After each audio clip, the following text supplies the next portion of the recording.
So today we are going to talk about the vampire, Nosferatu. Or as you know him better, probably the guy who flicks the switches in SpongeBob. Nosferatu! But in all seriousness, Nosferatu is the most recent film by Robert Eggers, set to come out around Christmas. I got to see it early. And I have to say, for the record, I like to be transparent with everybody. I'm not fanatical about Robert Eggers. I know that's like a crime to say on the internet now. I think he's just okay as a director. Pretty overrated, honestly, at some points. I saw The Witch in theaters with a friend. I was not crazy about it. I kind of respected it more than I enjoyed it, if you know what that means. And I saw The Lighthouse recently, thought it was very bizarre, thought it had some comedic elements that work. It's just a very strange movie. It had some scenes that were just like, what are we doing? And The Northman is somewhere in between. I probably like that one the most, so that's my order of his films. If you like Robert Eggers, I'm going to tell you right off the bat, this one is more of the same. You're probably going to really, really like this one. If you're somewhere like me, or you're someone who doesn't like his work, kind of be warned. This one has some of the same faults and some of the same strengths, but overall, I think it's probably his best film to date. Let's talk about it.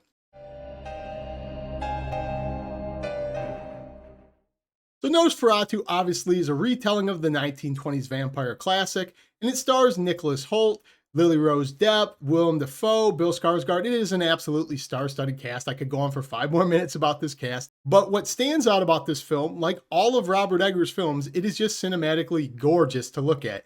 In fact, I think that is easily his biggest strength as a director. He knows how to nail these period pieces better than just about anyone else when he teleports you back in time and it feels like you're watching a movie and you're there when this took place. Because the scenery in this film, the way it looks, it's shot, the castles, the vampires look, it looks awesome. This is probably his best movie cinematically, in my opinion. And that's saying something because I think his reputation to date at this point is being one of the most cinematic directors working in Hollywood. So if you really like his style, you like the way he frames things, you know, more of the same, you'll probably really, really like this one because this is probably his most gorgeous movie to date, in my opinion. And honestly, it's probably my favorite part of it. And not to give away any spoilers or anything, but as a vague description of what's going on here, you have Nicholas Holt's character going to this castle to meet Count Orlok. Count Orlok kind of gets fascinated with his wife. That's the most simplistic way to put it without giving anything away. And I have to say, I did not expect Count Orlok to look like this based on the previews and the previous looks. Bill Skarsgård's basically unrecognizable with makeup, which is both a pro and a con, because he's such a charismatic actor when he is on screen.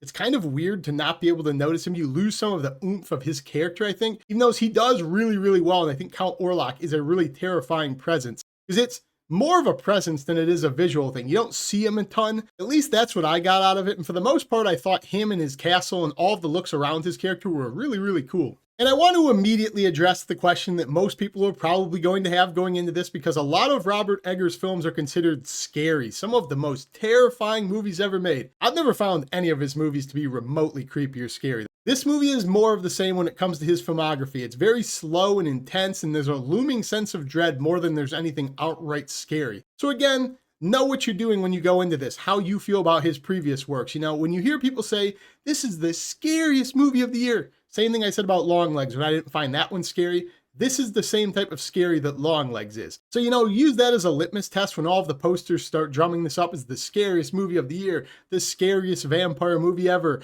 just all of those type of things. Understand the rhetoric. It's another Robert Eggers film, so more of the same in that regard, but there is an ever-looming sense of dread to this movie that is definitely noticeable. And aside from Bill Skarsgård, I think everyone in this movie does really, really well, like almost all of Robert Eggers' movies. They're always well acted. But I did have a little bit of a problem with the characters flip-flopping in this. At least that's what I got out of it personally.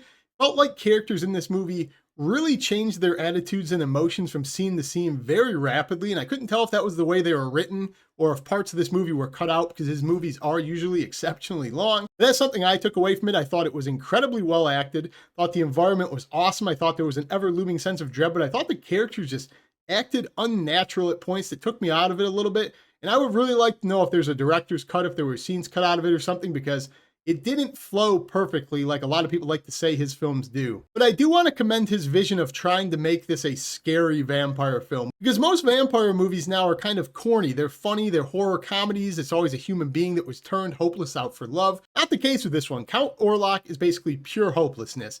His presence, it looms over this entire movie. And I'm somebody, as I always say, kind of over movies getting super into themselves when it comes to trauma and fear. This is just a traditional, dreadful horror movie, and vampires don't really get that anymore. And I do enjoy when we get those as much as I love the Lost Boys and movies like that.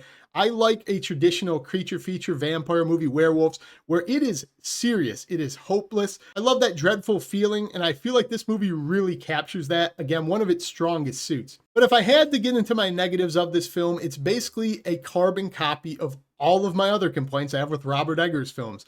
I thought this movie was pretty slow. Like all of his films, they take a good amount of time building atmosphere, characters, which really, really works for some people. And I think when it does work, it's really strong. But no, going into it, the tone of this film is really slow.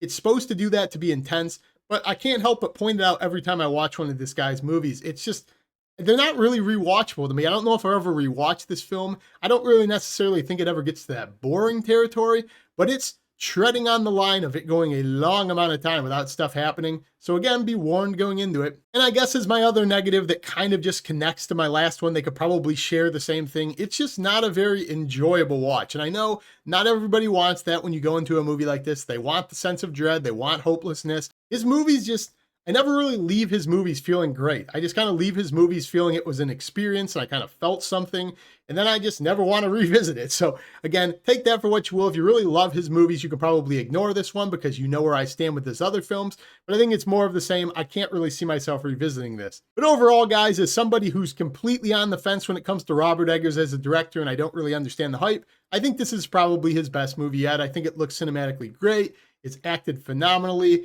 I think he is still awesome at capturing that period piece when you go back in time and you're just immersed in the environment. Bill Skarsgård as Count Orlok is unrecognizable, but I think he is a terrifying presence. I think you can have a really good time with this one if you understand what you get going into it. It's not going to be as scary probably as it's advertised. It's another one of those long leg things, but I think it does have that sense of dread that Robert Eggers movies have become known for. I think you could definitely do worse. My review for the latest Robert Eggers film, Nosferatu. If you're still here, comment down below and give me a list of how you'd order his movies least favorite to favorite. As always, if you haven't subscribed, join me down below, but that's all I got in this video. Peace.